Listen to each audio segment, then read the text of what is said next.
आपण आज चवळीचे शेंगा करत आहे, त्याच्यासाठी खोबरं भाजून घेतलं. थोडे धने टाकायचे, धने छान भाजून घ्यायचे. थोडं कराळं, तीळ,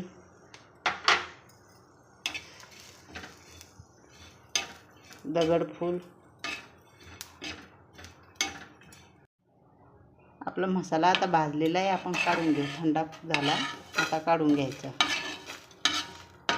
छान भाजला. आता आपण भाजलेला मसाला टाकलेला आहे पेस्ट करण्यासाठी. त्याच्यासाठी सांबाराच्या काड्या टाकू, लसणाच्या 10-12 पाकळ्या टाकायच्या. याची छान बारीक पेस्ट करून घ्यायची. आता आपला मसाला मिक्सरमधून आपण छानसा बारीक करून घेतला. हवा तेवढा टाकायचा, बाकी फ्रीजमध्ये पण ठेवलं तर चालेल.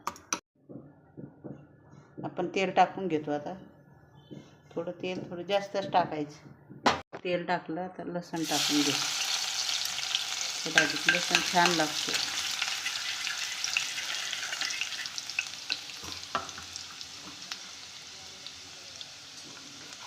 हवा तेवढा मसाला टाकून घ्यायचा. तेल सुटेपर्यंत त्याला पण फ्राय करायचं.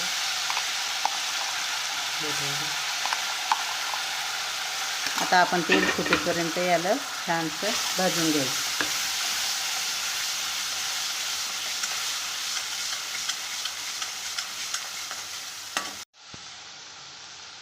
थोडी मिरची पावडर,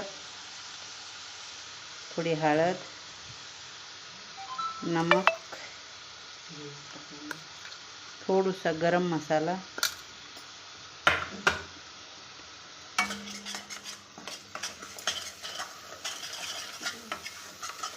छान आता तेल सुटेपर्यंत भाजून घ्यायचं. आता आपण शेंगा टाकणार. मस्त तेल सुटलेलं आहे मसाल्याला. शेंगा टाकून घ्यायला. शेंगा पण खूप याच्यात भाजून घ्यायचं छानसं तेल सुटेपर्यंत. ते त्रास देते, शिजून पण जातात.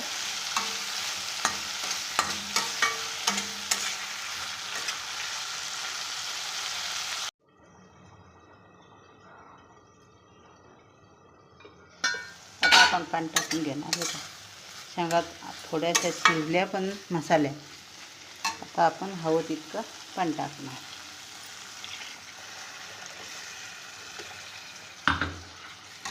सात मिनटं शिजवणार. थोडं कलर पण छान आला. परत झाकण ठेवायचं.